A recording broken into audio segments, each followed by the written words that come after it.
إن الحمد لله نحمده ونستعينه ونستغفره ونؤمن به ونتوكل عليه ونعوذ بالله من شرور أنفسنا ومن سيئات أعمالنا من يهده الله فلا مضل له ومن يضلل فلا هادي له وأشهد أن لا إله إلا الله وحده لا شريك له وأشهد أن محمدا عبده ورسوله يا أيها الذين آمنوا اتقوا الله حق تقاته ولا تموتن إلا وأنتم مسلمون يا أيها الناس اتقوا ربكم الذي خلقكم من نفس واحدة وخلق منها زوجها وبث منهما رجالا كثيرا ونساء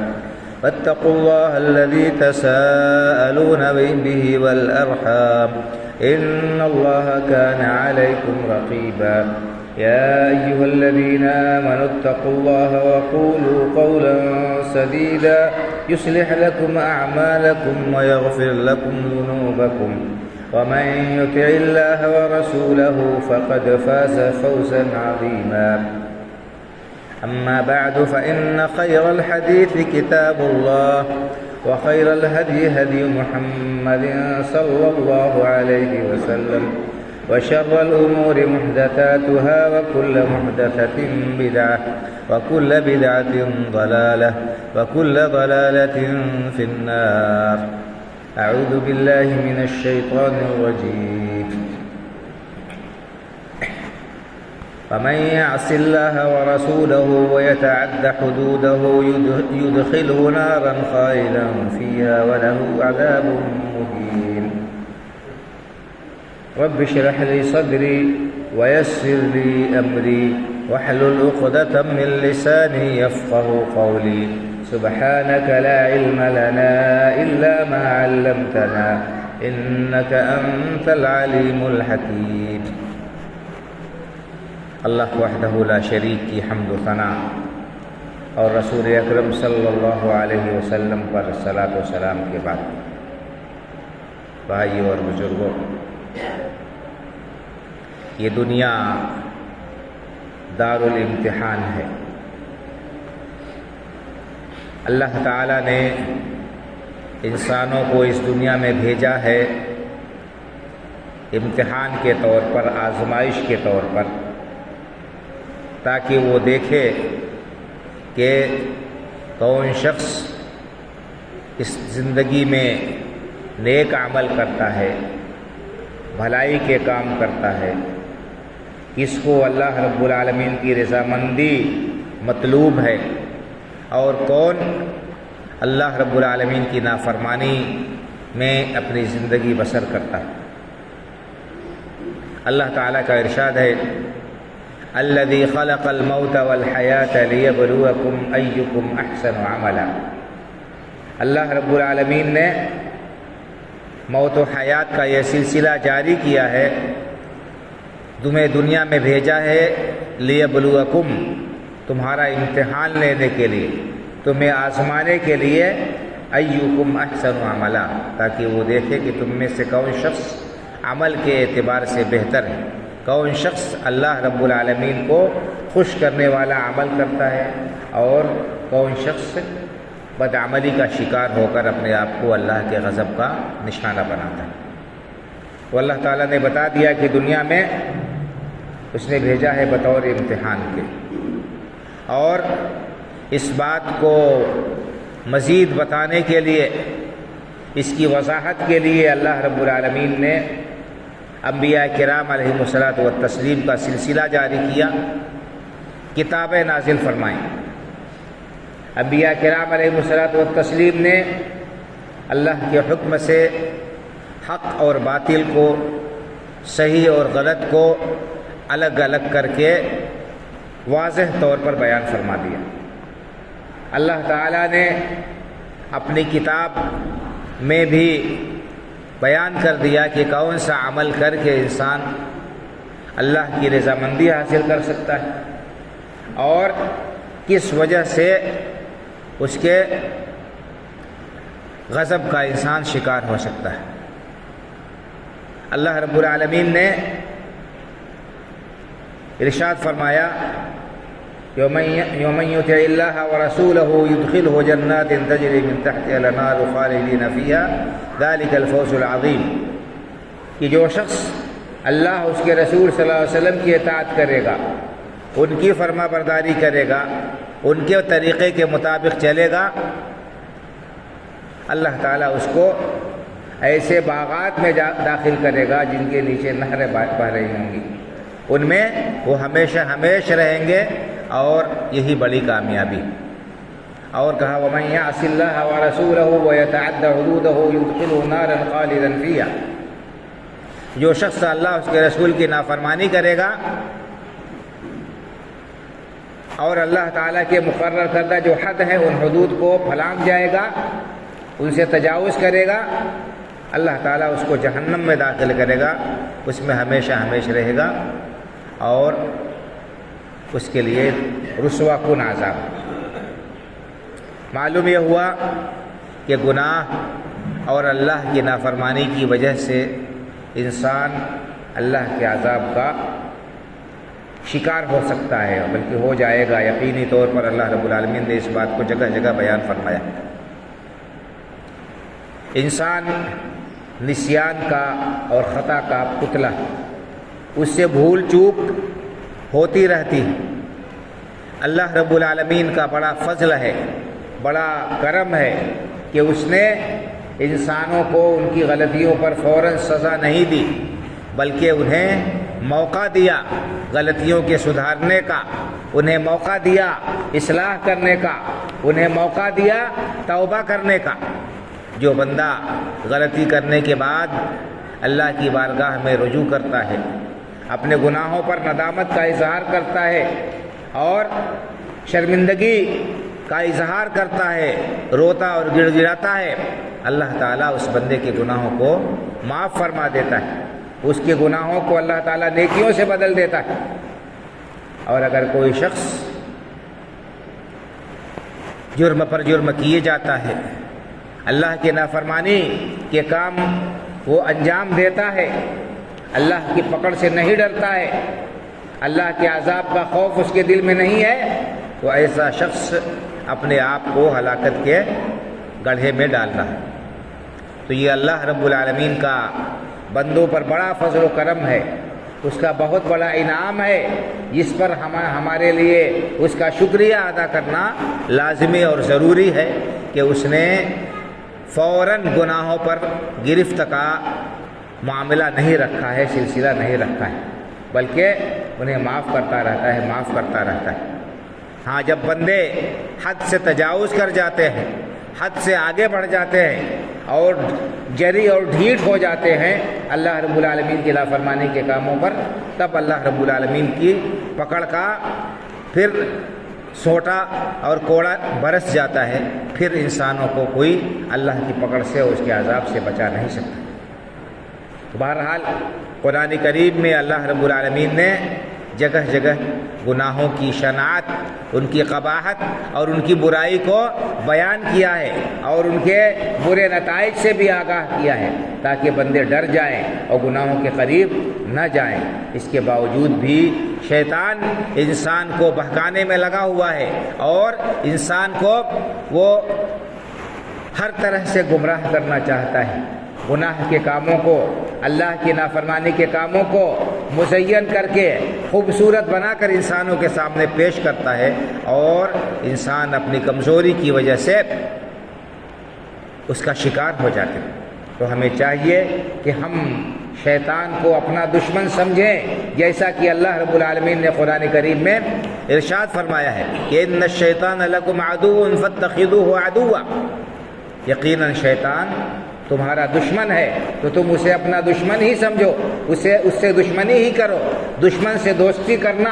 اور دشمن کی چالوں سے اور اس کے حربوں و تدبیروں سے بے خوف ہونا اور مطمئن ہونا کبھی بھی کسی عقل مند کا شیوا اور اس کا طرز عمل نہیں رہا۔ ہمیشہ انسان جب جانتا ہے کسی کے بارے میں کہ یہ ہمارا دشمن ہے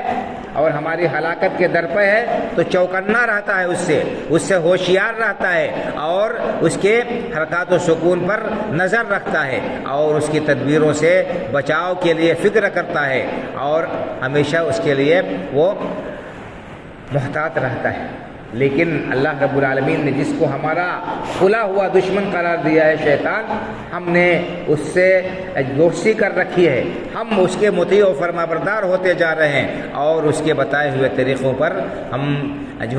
بے دھڑک چلے جا رہے ہیں۔ یہ بڑی ناسمجھی کی بات ہے۔ اللہ نے فرمایا ان الشیطان لکم عدو فاتخذوہ عدوا، یقیناً شیطان تمہارا دشمن ہے تو تم اسے دشمن ہی بناؤ، اس سے دشمنی ہی کرو۔ انما یدعو حزبہ لیکونوا من اصحاب السعیر، شیطان تو اپنی جماعت کو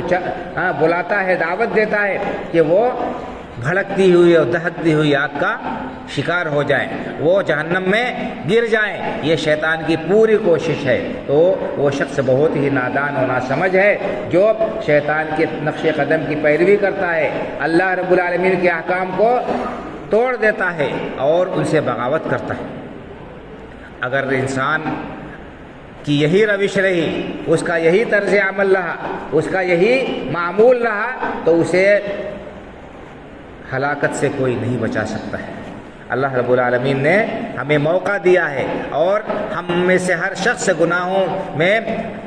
صبح و شام نہ معلوم کتنی بار مبتلا ہوتا ہے، کھلے اور چھپے، جانے اور انجانے ہم سے کتنے گناہ ہوتے رہتے ہیں، لیکن ہم کو ان کا احساس نہیں ہے اور ہم ان کی خطرناکی سے واقف نہیں ہے، مطمئن اور بے خبر ہیں۔ ہمیں چاہیے کہ ہم گناہوں کے عظمت کا اور ان کی خطرناکی کا احساس کریں اور ان سے باز رہنے کی پوری کوشش کریں اور اللہ رب العالمین کی بارگاہ میں سچی توبہ ہم کریں۔ اللہ رب العالمین نے قرآن کریم میں ارشاد فرمایا کہ انما التوبة على الله للذين يعملون السوء بجهالة ثم يتوبون من قريب فأولئك يتوب الله عليهم وكان الله عليما حكيما وليست التوبة للذين يعملون السيئات حتى إذا حضر أحدهم الموت قال إني تبت الآن ولا الذين يموتون وهم كفار۔ اللہ رب العالمین توبہ کن کی قبول کرتے ہیں؟ اللہ تعالیٰ توبہ ان لوگوں کی قبول کرتے ہیں جو انجانے میں، جو بھول چوک میں غلطی کر بیٹھتے ہیں۔ ثم یتوبون من قریب، جہالت اور نادانی کی وجہ سے، لا علمی کی وجہ سے، نفس سے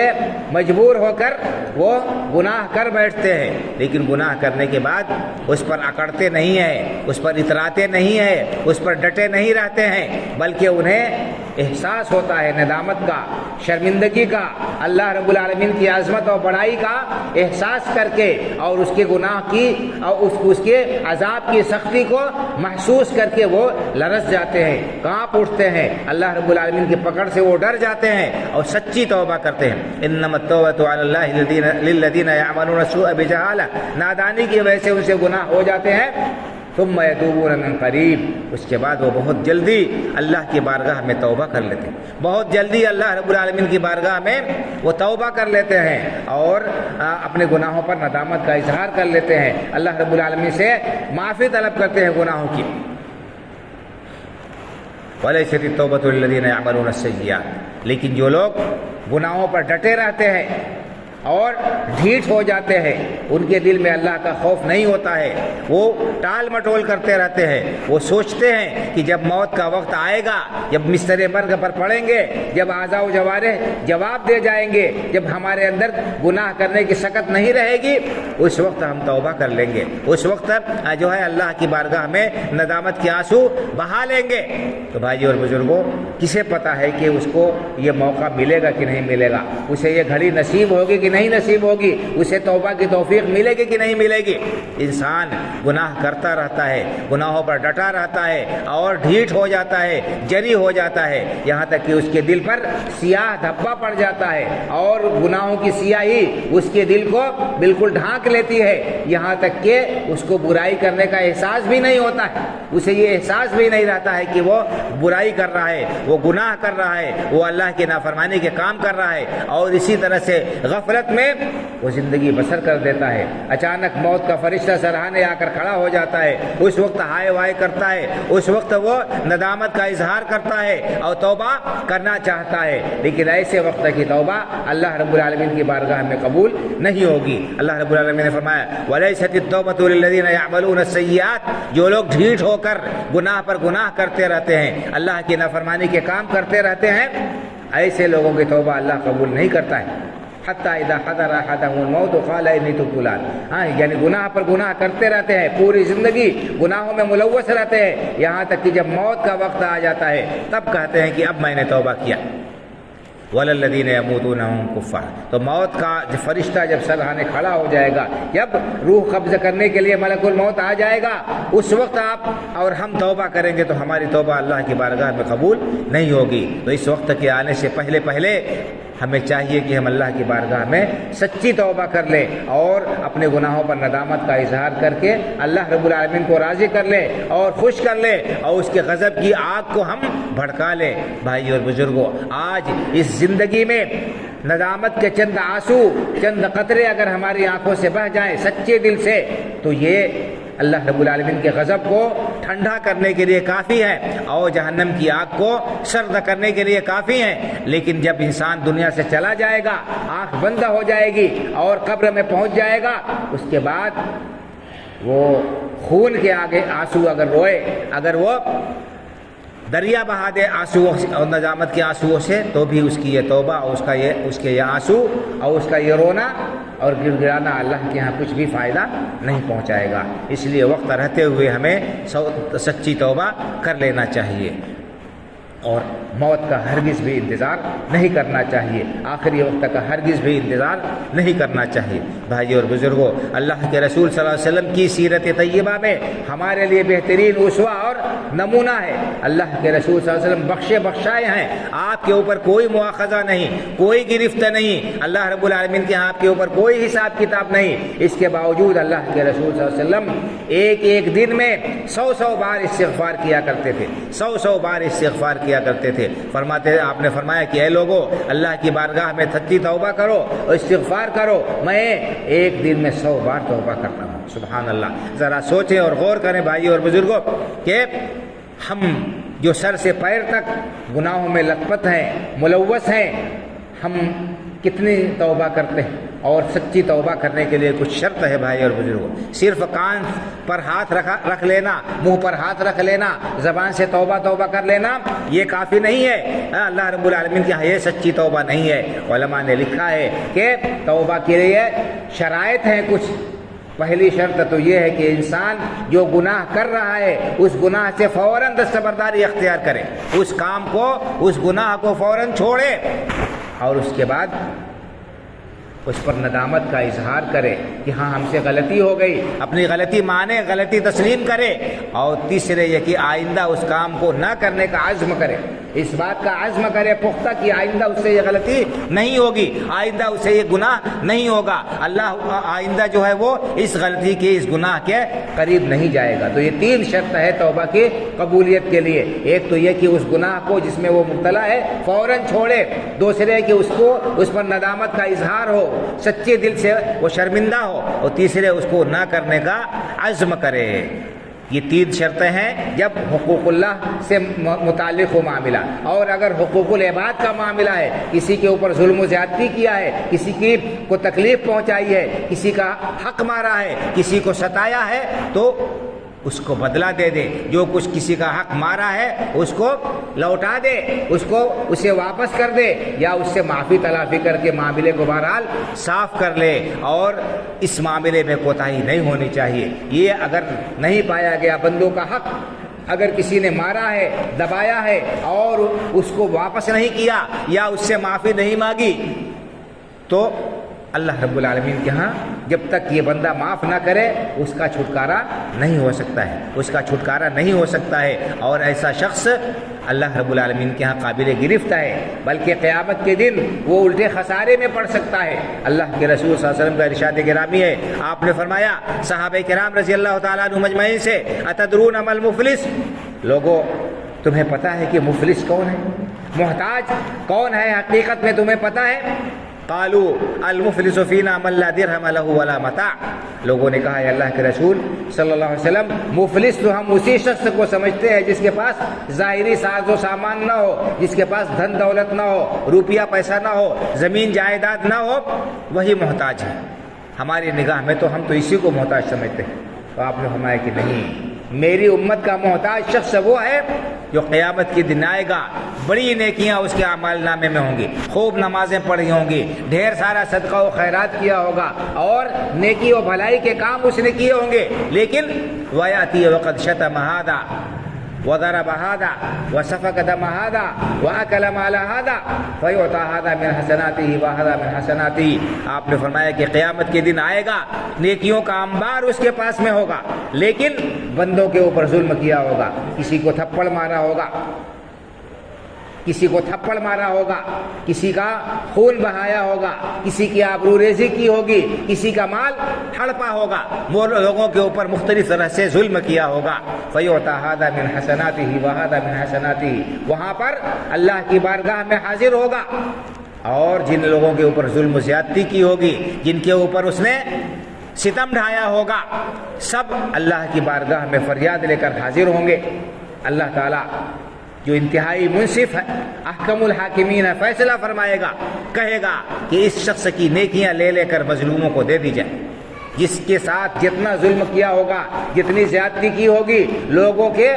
حقوق کے بقدر اس کی نیکیوں سے لے لے کر ان کو دیا جاتا رہے گا بدلہ، یہاں تک کہ پہاڑ جیسے اس کی جو نیکیاں ہوتی، پہاڑ جیسے اس کے پاس اعمال نامے میں جو ثواب تھے، سب ختم ہو جائیں گے، سب ختم ہو جائیں گے، لیکن لوگوں کے حقوق باقی رہ جائیں گے، لوگوں کے حقوق باقی رہ جائیں گے اس کے ذمے. پھر لوگوں کے گناہ لے کر اس کے اوپر لاد دیے جائیں گے اور اس کو جہنم میں ڈال دیا جائے گا. یہ مسلم شریف کی حدیث ہے بھائی اور بزرگوں. تو یہ معلوم ہوتا ہے کہ توبہ کے لیے شرط ہے کہ انسان نے اگر کسی کے اوپر ظلم و زیادتی کی ہے، کسی کو ستایا ہے، کسی کا مال ہڑپا ہے، کسی کے ساتھ ناروا سلوک کیا ہے، کسی کو کی عزت پر اس نے حرف زنی کی ہے اور عزت پر بٹا لگایا ہے، سب سے معافی مانگے. اور اس دنیا میں معافی مانگ لینا یہ آسان ہے، اس دنیا میں معافی تلافی کر لینا، لے دے کر معاملہ رفع دفع کر دینا آسان ہے. قیامت کے دن اگر محاسبہ ہو گیا اور اس طرح سے نیکیاں بانٹ دی گئی تو اس دن اس سے بڑھ کر محتاج کوئی شخص نہیں ہوگا بھائی اور بزرگوں. تو یہ گناہ کی نحوست ہے اور اللہ کے نافرمانی کا یہ صلہ ملے گا بندے کو کہ اس کی نیکیاں سب حبط ہو جائیں گی، برباد ہو جائیں گی. تو گناہ انسان کو دنیا میں بھی رسوا کرتے ہیں، گناہوں کی وجہ سے انسان دنیا میں بھی اللہ رب العالمین کے پکڑ کا، اس کے غضب کا شکار ہوتا ہے، اور آخرت میں بھی اللہ رب العالمین کے غضب کا اور اس کے عذاب کا شکار ہوگا. دنیا میں بڑی ساری جو مصیبتیں انسانوں کے اوپر آتی ہیں، ان کا ایک بہت بڑا سبب لوگوں کے اپنے کرتوت اور ان کی بدعمالیاں بھی ہیں. اللہ رب العالمین نے قرآن کریم میں اس بات کو کئی جگہ بیان فرمایا. وما اصابکم من مصیبت فبما کسبت ایدیکم ویعفو عن کثیر. جو مصیبت تم کو لاحق ہوتی ہے یہ تمہاری بدعمالیوں کا نتیجہ ہوتی ہے، تمہارے برے کرتوتوں کا یہ نتیجہ ہوتی ہے. اللہ رب العالمین تو بہت سارے گناہوں کو معاف بھی کر دیتا ہے، بہت سارے گناہوں کو اللہ معاف کر دیتا ہے. وَلَوْ يُؤَاخِذُ اللَّهُ النَّاسَ بِمَا كَسَبُوا مَا تَرَكَ عَلَى ظَهْرِهَا مِن دَابَّةٍ. اللہ نے فرمایا کہ اگر اللہ تعالیٰ لوگوں کے تمام گناہوں پر ان کا مواخذہ و گرفت کرتا رہتا، ان کی پکڑ کرتا رہتا، ہر گناہ پر اللہ تعالیٰ سزا دے دیتا، تو اس روئے زمین پر کوئی بچتا ہی نہیں، کوئی زندہ رہتا ہی نہیں، سارے کے سارے لوگ ہلاک اور برباد ہو جاتے. لیکن اللہ رب العالمین قیامت کے دن کے لیے لوگوں کو مہلت دے رہا ہے، ٹال رہا ہے. تو اللہ رب العالمین جو ہمارے گناہوں پر پردہ ڈالے ہوئے بھائی اور بزرگوں، اس پر ہمیں کسی قسم کے یہ غلط فہمی کا شکار نہیں ہونا چاہیے. وہ ہمارے گناہوں پر اللہ رب العالمین ہماری گرفت نہیں کر رہا ہے، اس کا مطلب یہ نہیں ہے کہ ہم ڈھیٹ ہو جائیں اور گناہ کرتے رہیں اور ہمیں اس کا احساس نہ ہو اور ہم اللہ رب العالمین کی پکڑ سے نہ ڈریں. اللہ رب العالمین کی پکڑ سے وہی لوگ بے خوف ہوتے ہیں جو لوگ گھاٹا اٹھانے والے ہیں. فلا یأمن مکر اللہ الا القوم الخاسرون. جو لوگ گھاٹا اٹھانے والے ہیں وہی اللہ رب العالمین کی پکڑ سے بے خوف ہوتے ہیں. انہی کو اللہ رب العالمین کی پکڑ کا ڈر نہیں ہوتا ہے. وہی ڈھیٹ ہوتے ہیں, وہی جری ہوتے ہیں اور گناہ کے کام دھڑلے سے کرتے رہتے ہیں. ورنہ مومن کے بارے میں آتا ہے کہ مومن اپنے گناہوں کو ایسا سمجھتا ہے گویا کہ بہت بڑا پہاڑ اس کے سر پر ہے اور وہ پہاڑ اس کے اوپر گر کر اس کو ہلاک کرنا چاہتا ہے. اور منافق کے بارے میں بتایا کہ منافق اپنے گناہوں کو ویسے معمولی سمجھتا ہے جیسے اس کے ناک پر مکھی بیٹھی ہو اور اس نے ہاتھ سے ہانک کر اسے ہٹا دیا. تو جو مومن ہے وہ اللہ سے ڈرتا ہے, اپنے گناہوں سے ڈرتا ہے اور اللہ رب العالمین کی بارگاہ میں دعا کرتا ہے, اس سے جو ہے اس کے سامنے توبہ و استغفار کرتا ہے, اپنے خطاؤں پر ندامت کا اظہار کرتا ہے. اللہ کے رسول صلی اللہ علیہ وسلم نے حضرت ابوبکر صدیق رضی اللہ تعالیٰ عنہ کو ایک دعا سکھائی تھی. وہ دعا ہم اور آپ ہر نماز میں پڑھتے ہیں سلام پھیرنے سے پہلے. ذرا سوچنا چاہیے کہ ہمیں کیا تعلیم دی ہے اللہ کے رسول صلی اللہ علیہ وسلم نے اور ہمارا کیا طرز عمل ہونا چاہیے, ہمارا کیا احساس ہونا چاہیے. کیا واقعی یہ احساس ہمارے دل میں پایا جاتا ہے؟ حضرت ابوبکر صدیق رضی اللہ تعالیٰ عنہ نے رسول اکرم صلی اللہ علیہ وسلم سے درخواست کی کہ اللہ کے رسول صلی اللہ علیہ وسلم آپ مجھے کوئی دعا سکھا دیجئے, مجھے کوئی دعا بتا دیجئے. تو اللہ کے رسول صلی اللہ علیہ وسلم نے انہیں دعا بتائی. کیا سکھایا؟ کہا کہ کہو اللہم انی ظلمت نفسی ظلما کثیرا ولا یغفر الذنوب الا انت فاغفر لی مغفرۃ من عندک وارحمنی انک انت الغفور الرحیم. اے اللہ میں نے اپنے اوپر بہت ظلم کیا ہے. اللہم انی ظلمت نفسی ظلما کثیرا, اے اللہ میں نے اپنے نفس پر اپنے جان پر بہت ظلم کیا. ولا یغفر الذنوب الا انت, اے اللہ گناہوں کو تیرے علاوہ کوئی بخشنے والا نہیں, کوئی گناہوں کو بخشنے والا نہیں ہے تیرے سوا, تو ہی ہے جو گناہوں کو معاف کر سکتا ہے. اے اللہ تو میرے گناہوں کو معاف فرما دے اور مجھ پر رحم فرما. سبحان اللہ. ذرا غور کرے بھائی اور بزرگوں, یہ تعلیم یہ دعا کون سکھا رہے ہیں اور کس کو سکھا رہے ہیں؟ اللہ کے رسول صلی اللہ علیہ وسلم سکھا رہے ہیں. اس امت کی افضل ترین ہستی انبیاء کرام علیہ السلام کے بعد سب سے افضل اور بزرگ ہستی ابو بکر صدیق رضی اللہ تعالیٰ عنہ کو سکھا رہے ہیں, دعا پڑھا رہے ہیں کہ اللہم انی ظلمت نفسی ظلما کثیرا, اے اللہ میں نے اپنے اوپر بڑا ظلم کیا. آج ہمارا حال کیا ہے؟ گناہ پر گناہ کیے جا رہے ہیں, گناہ پر گناہ کیے جا رہے ہیں, احساس تک نہیں ہوتا ہے, ہمارے دل میں کوئی خوف نہیں ہوتا ہے, کسی قسم کی شرمندگی کا اظہار نہیں ہوتا ہے. اللہ رب العالمین کی پکڑ سے بے خوف دھڑلے سے ہم غفلت کی زندگی بسر کر رہے ہیں. ضرورت اس بات کی ہے بھائی اور بزرگوں کی ہم اپنا احتساب کریں, اپنا جائزہ لیں اور واقعی سچے دل سے اپنے گناہوں کا اعتراف کر کے اللہ رب العالمین کی بارگاہ میں توبہ و استغفار کر کے اپنی آخرت کو بنانے کی فکر کرے اور اللہ رب العالمین کے عذاب سے بچنے کے لیے تدبیر کریں, جتن کریں, نیک عمل کریں. کیونکہ جب تک سانس ہے تبھی تک یہ موقع ہے, اور جیسے ہی آنکھ بند ہوئی یہ موقع ختم ہو جائے گا. اس کے بعد پھر انسان افسوس کرے گا, کہے گا رب لولا اخرتنی الی اجل قریب فاصدق واکن من الصالحین. اے اللہ کچھ موقع دے دے, ہمیں اس دنیا میں بھیج دے دوبارہ تاکہ ہم کچھ نیکی کے کام کر لیں, بھلائی کے کام کر لیں. اس وقت تک ہائے وائے کرنا, اس وقت افسوس کرنا, اس وقت کی آرزو کوئی کام نہیں آئے گی. تو وقت رہتے ہوئے ہمیں اپنا احتساب کر لینا چاہیے اور اپنے دامن کو صاف کر لینا چاہیے, گناہوں کے داغ اور دھبے سے اپنے اعمال نامے کو دھو لینا چاہیے, گناہوں کے پر ندامت کا اظہار کر کے, آنسو بہا کر کے. اللہ رب العالمین سے دعا ہے کہ اللہ تعالی ہمیں ہمارے دلوں میں ایمان کو زندہ کر دے اور احساس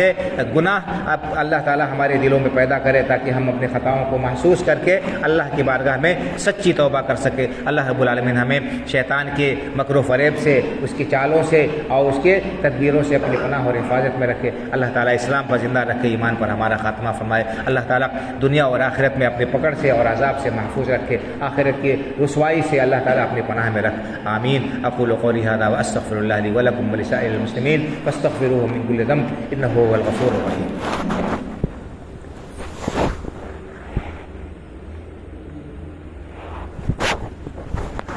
ان الحمد للہ نحمده ونستعینه ونستغفره ونؤمن به ونتوکل علیہ ونعوذ بالله من شرور أنفسنا ومن سيئات أعمالنا من يهده الله فلا مضل له ومن يضلل فلا هادي له وأشهد أن لا إله إلا الله وحده لا شريك له وأشهد أن محمدا عبده ورسوله إن الله وملائكته يصلون على النبي يا أيها الذين آمنوا صلوا عليه وسلموا تسليما اللهم صل على محمد وعلى آل محمد كما صليت على إبراهيم وعلى آل إبراهيم إنك حميد مجيد اللهم بارك على محمد وعلى آل محمد كما باركت على إبراهيم وعلى آل إبراهيم إنك حميد مجيد اللهم انصر من نصر دين محمد صلى الله عليه وسلم واجعلنا منهم واخذل من خذل دين محمد صلى الله عليه وسلم ولا تجعلنا منهم عباد الله رحمكم الله إن الله يأمر بالعدل والإحسان وإيتاء ذي القربى وينهى عن الفحشاء والمنكر والبغي يعظكم لعلكم تذكرون فاذكروا الله يذكركم وادعوه يستجب لكم ولذكر الله أكبر والله يعلم ما تصنعون